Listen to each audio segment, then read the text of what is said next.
Hi all, welcome back to the channel, and yeah, we're back on the boat. So one of the last videos you'll have seen that my water pump died. So I have been and bought a water pump and a few other bits and pieces for a few other small jobs. So here I'll run you through what I've got. This is my plan for today, if I can get all of this done. Don't know if I will or not, but water pump is a priority. So we have a brand new water pump. This is a Parmax 3, the old one's a 2.9, tiny bit stronger. I believe the rating is related to that, 3 gallons per minute. So 2.9 to 3 gallons a minute, it's not massive. Should just be a plug and play swap. I have my multimeter to check that the wiring connections going to it, going to the water pump are fine. Because when I turn the water on, I don't know if you can see it, but the grey water tank lights now come on. Now I'm assuming that they're wired up currently to light up in case of an issue, because we didn't used to light up when you used to turn the water on. So I'm assuming fitting new pump fine, but if not, got my multimeter to test it. That's my soldering iron, so I can finally make, because I still haven't done it, the 12-volt cables for my new connectors for the TV and the lights. So do that. I found when I was calling around looking for the broken water pump and what was needed and the exhaust and everything, I found the aerial in feed for the TV aerial. So what I bought is some connectors, so I can put a connector on the end of a cable, because at the moment it's just a loose cable. And then I've got a 5-meter cable which will run all the way up back through here to the little tiny booster that runs off the back of here that you've seen before. And the reason that I went with these screw thread connectors is because that's what's on the back up there. So hopefully I'll get a connector on, I'll get a screw on, I'll get a cable up, and yeah, so we can hopefully get the TV aerial up so I don't have to keep using a little portable one. These are screw cover caps, so they are these things here. Not so much to replace these two in here, but when I was fitting the light switch up there, a lot of the little screw caps are knackered, they've split and fallen apart and everything with the UV. So I've just bought a load of replacements. It's just a case of unscrewing the screws and putting the replacements on. And finally, because I don't have one for the boat, I bought a little 3/4 inch socket set, or 3/8, whatever the metric term is. Not metric, imperial. Yeah, so a little one for the boat because I didn't have one, but I'm going to need some of these small sockets here to get the exhaust pipe off. So for the heater. So yeah.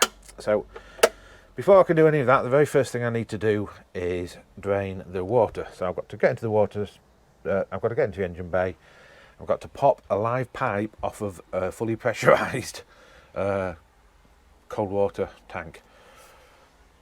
This is going to be interesting. I'm going to get very wet, I suspect. I suspect the engine bay is getting very wet and it's going to need vacuuming out. So I also have in that bag a wet and dry vacuum cleaner, so I can vacuum out the bilges and the engine bay afterwards. So I'm going to go and open up the engine bay, jump in and have a look at how I'm going to get this water off and how I can minimise the spread of the water maybe. Hi all, welcome back again. I'm back in the engine bay, hitting my head on the fire extinguishers as always. So draining this hot water tank and getting the pressure out. So there's no easy way of doing it, let me show you. So this is the vent line for the water tank, so when you fill it up the air goes out the vent. Fine, it's at the top of the tank. I can't do anything, I don't have anything small enough to feed into this pipe. There's no drain hole or anything on the tank, so all I can do is I have this is the feed that goes off through the hull, roots up somewhere in a small hole and up to the pump. So best I can do is pop those two Jubilee clips off and push the pipe off. Now I've got a Molnex connector just there for the sump, which I don't know how waterproof that is. and yeah, the engine is obviously just here.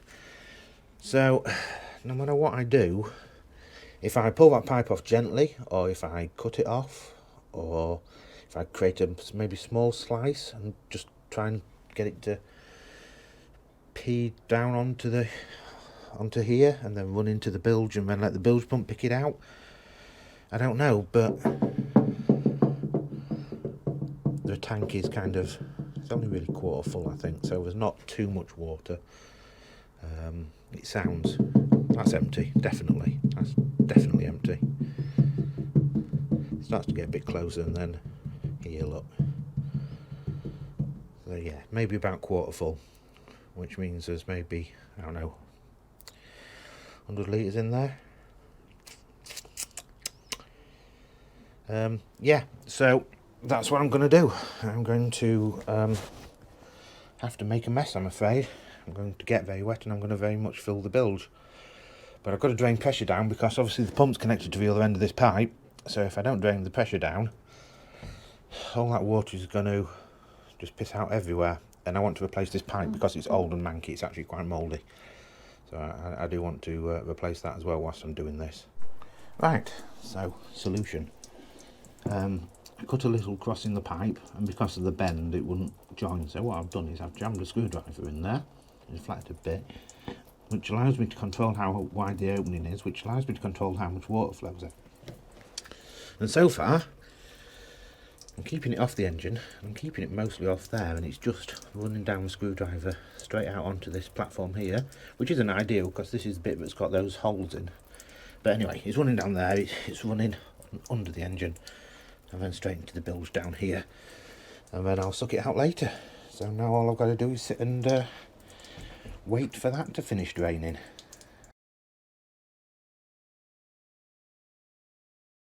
Okay, so there may have been more water in the tank than I thought.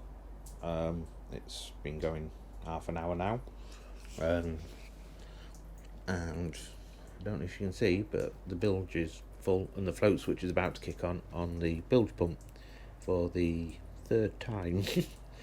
And it's still going, it's still leaking strong. So I'm going to sit and wait for it a bit longer until it stops, and then I'm going to drain and dry the bilge out, and then I'm going to pull that pipe off, go and buy a new bit of pipe and fit the new pump and feed the new pipe through. So yeah, I'll be back when it's finished leaking, basically. And yeah, so see you shortly.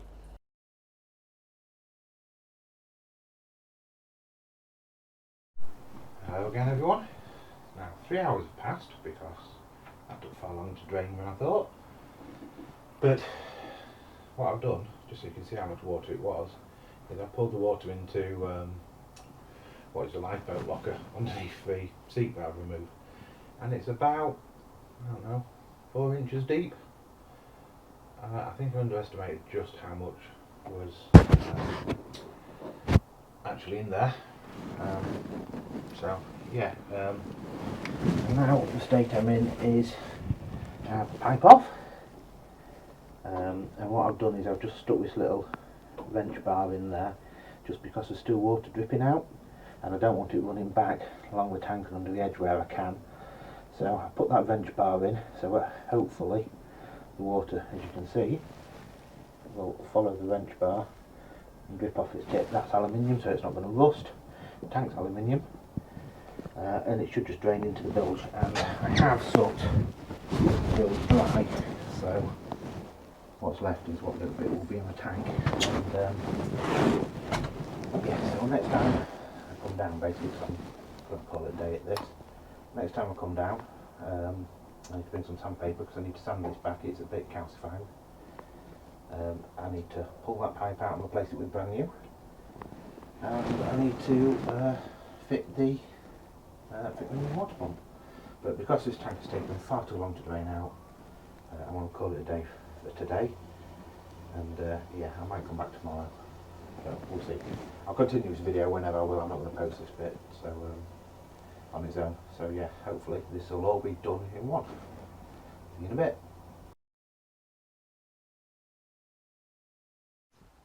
Hi all, welcome back to day 2 of trying to sort the water pump and a few other bits and pieces. So what I'm doing just now is I've just taken the stereo out, because this is the aerial lead and we need to run our new aerial through. So the aerial, the water pump and the exhaust are all in the cupboard down here. But what I found the other day is that there's an excess loop of this aerial wire down there. So I'm going to tape the new aerial wire to it, cut the fastenings on the loop, and then Emma can pull this through and hopefully pull the new aerial through. But whilst I'm getting all that prepped and ready, it's coming up to Christmas. So there's Emma, and she's putting our Christmas lights on the boat. So I'm just going to thread the Christmas lights through here, and she's up there with some tie wraps, I hope, and some side cutters. And she's going to tie wrap us some fairy lights on. So yeah, we'll just set you up, and you can watch Emma do some work for once. You're going to have to pop one of these studs off. The new canopies are tighter than the old one. Do this one here. This one? Yeah.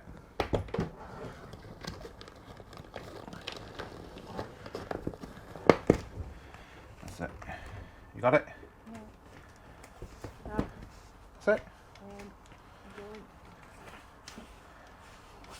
Pull it through. There you go. I'm hooked on something. That's fine. And then just start it on this railing here.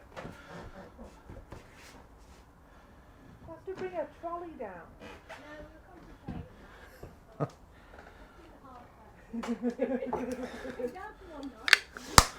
3 weeks later. So yeah, now she's going to put our Christmas lights up, which just run off our permanent 12 volt feeds here. We've got 2 USB ports.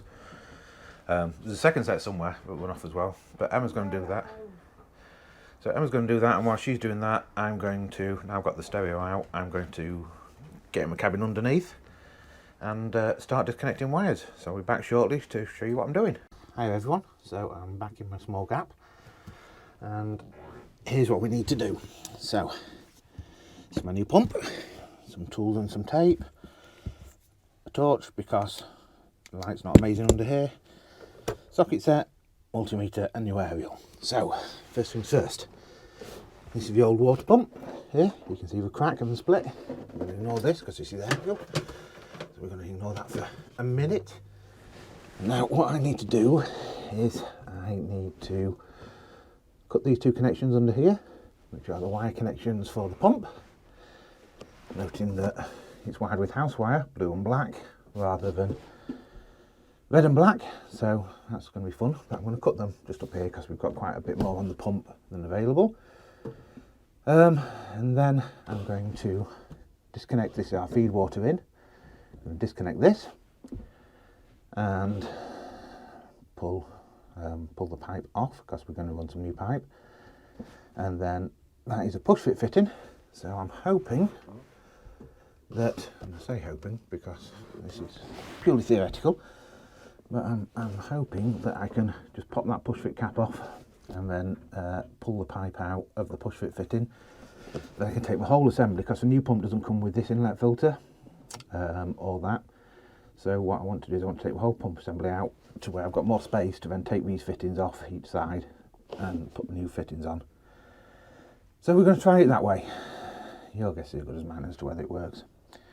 After that, we're going to pull some new water feed pipe, which is this here. Let me turn the torch on for you. So this is the water feed pipe, and as you can see, it's filthy. So no drinking that. So I'm going to pull that pipe out, and that's the monkey pipe that goes under there, and it goes through the bulkhead down there. Now if you remember from a previous video, I cannot fit my hand through there. So what I'm going to do is I'm going to get Emma into the engine room, the engine bay, and hopefully she can thread me through that pipe there, that clear pipe next to the blue and green one, blue and green and hot water. If she can thread it through far enough, I can hopefully reach over and grab it, then bring it up around the back of his tank, feed it down, feed it round and feed it up through to there. That's my plug for my immersion heater, so I'm going to turn that off and unplug it for now as well. And yeah, we're going to try and work around this tank because we don't want to actually have to disconnect the tank if we can avoid it. And yeah, this is just leaking from everywhere. You can see it's still dripping from the actual fitting there as well. It's just one totally knackered basically. So we're going to do this first because water pump's the priority. If we get that done, then we're going to work out the aerial. But yeah, let's do the water pump first. So I will be back after I've worked out if I can disconnect this or not. We'll see you in a bit. Bye bye. Okay, hi all. So there's the pump, all disconnected. It has these quick release fittings. So actually, this was in there. Actually, no, that was in there even, that way around. You just pull a quick release fitting and it pulls out. So that one came out quite easy. I then cut the pipe because it's welded itself onto there so it won't come off. So I'm going to take that out and clean that up a bit. Get that pipe off. So that's the pump out. Cut the wires. And the pump sits on these little rubber feet, sound deadening pads that the power cables push through. And as you can see there, the power cables push through. But I always wondered why it's quite loud. It's because this one that sits here has actually ripped itself out of the bulkhead. And it looks like this isn't the first time it's had a new pump either, because we've got multiple sets of drill holes. So yeah, so what I'm going to do is I'm going to unscrew these 4 pads, because I'm assuming the new one's got it in there. I'm going to give this a quick wipe down and clean up. A bit of meths, if I've got some here. If not, then disinfectant pad will do. I'm then going to cut my finger like a toss pot. I'm then going to throw a bit of silicone in these holes just to seal them up, and then whilst that's setting, I'm going to pull this out and pull that pipe through with a bit of help from EMS, hopefully, and then pull some new pipe through, which will be just as fun. So yeah, we're going to do that now, and then that will be the end of the water pipe. And this is the hot water pressure feed that comes, or the domestic pressure feed that comes from the pressurised side. So what happens is the water comes in this side, goes through the pump. This is then domestic pressure, 3 bar, or 2.9 in the case of this. I think it's 2.9 bar, 40 psi. 2.9 gallons per minute, 40 psi. Yeah, okay. So yeah, it goes through there, gets pressurised, goes up through this pipe, still cold water, goes up into there. In there is a T-piece split that then has this one that comes down to the hot water tank, through a hot water tank, and then the hot water tank goes back out to the domestic feeds. That's the vent for the hot water tank, so when it gets up to pressure. And behind here is the main cold water feeds to the rest of the boat. So yeah, it's all good fun. We're getting there, so yeah, just a bit of time. Tidy this up now, get the rest of that wiring out, get that pipe pulled out, and we are good to go with fitting the new stuff, hopefully. Just got a bit of cleaning up and tidying up and a new pipe to buy. So yeah, we'll do that now, and I'll be back shortly to show you how it goes. Bye. Hi again, everyone, and yeah, I'm still stuck. So got the old pump off, new pump ready, filter on, and we have some new water line. It's a little bit thicker and heavy duty than the old stuff, but not manky, which I'm now going to thread around the back of his tank and pass to Emma's hand, which will be through that little hole. She's then going to feed it down there where the old one came out to the water tank, and I'm going to run it round here and up ready to this tank. So I'm going to go and do that now, and we'll be back shortly.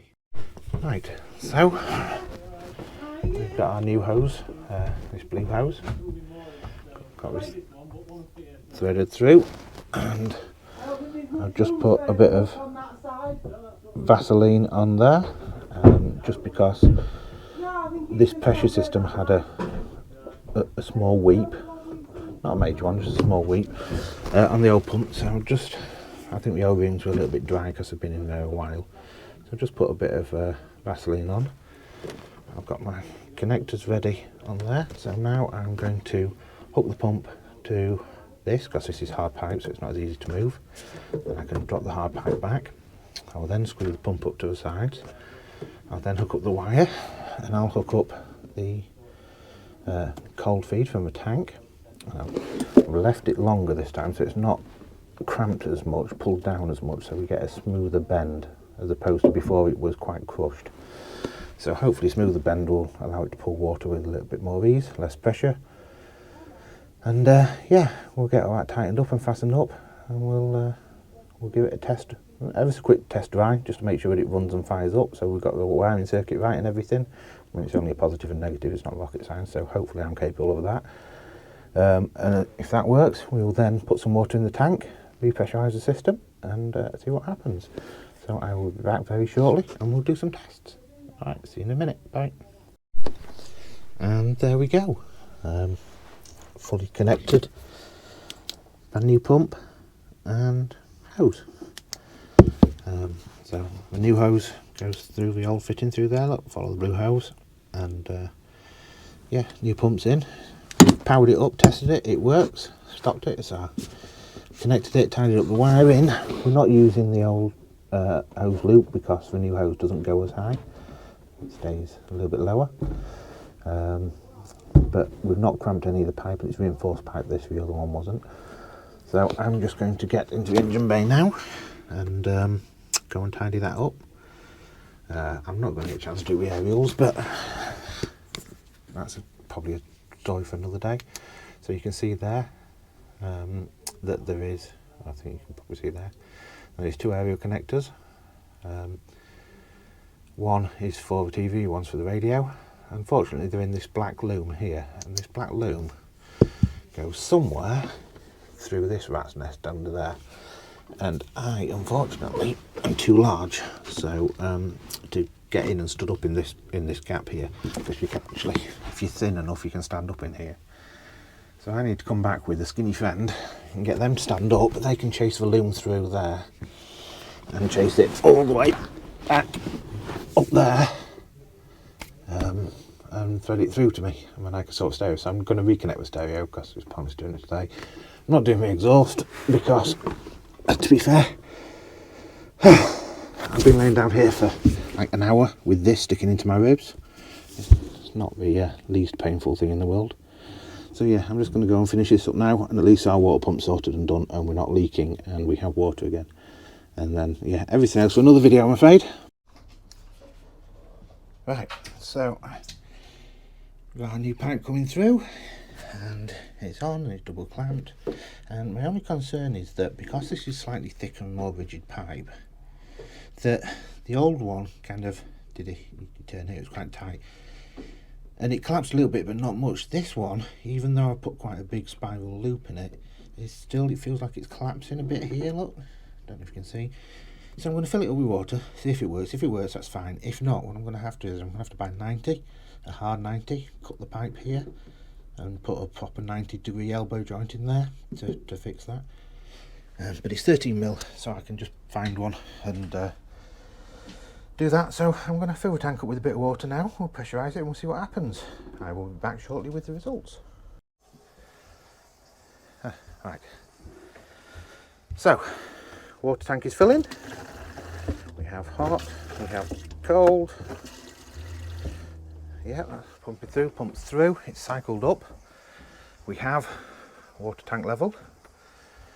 The new pump is much quieter than the old one. So I've tested all the sinks and all the taps, they all seem to be working fine. I'm going to crawl my ass under there now and yeah, see if the pump's leaking, and then I'm going to get my engine bay and check whether the fitting there's not leaking. So I will be back ever so shortly just to let you know how we're doing. Here we are, once more in the cabinet, and we're now filling with water. And I want to check our fittings. But it's bone dry there, bone dry here, and more importantly, because this is the one with weeping, this is also bone dry. And the new pump is considerably quieter than the old one. So, job's a good one. New pump. Just got to check the tank in the engine bay, make sure that joint's not leaking. So yeah, I'll go do that now. I'll be back in a minute. Right. So, here we are. Engine bay, the tank is up to pressure now. We've checked all the taps, every tap works. And that is absolutely bone dry. No dripping down the pipe, no leaking out of there. We're not getting any drips down here anymore. And you won't be able to see, but there's a build-up of limescale, calcium carbonate I think it is, running up the side here from this corner. And I always wondered if it was a split of my tank. But what I actually think it was is not a split of my tank. I think it was this was weeping, running up, dripping down around to the corner and then running off the corner. So now that that's done, I'm hoping no more leaks, and that probably explains why there was constantly a run of water down here. But now this is all bone dry. So yeah, job's a good one. Water tank is up to pressure. It's actually full. We've filled it back up. And yeah, so we'll leave it there. I know I was supposed to do loads of other things, but it's taken me 2 days to change a water pump, which should only have been a 15-minute job, but sod's law. So anyway, we'll leave it there. One problem solved, on to the next. The joys of boating. I will see you all later. Stay safe, take care, and yeah, hopefully back next weekend for something else. Bye bye.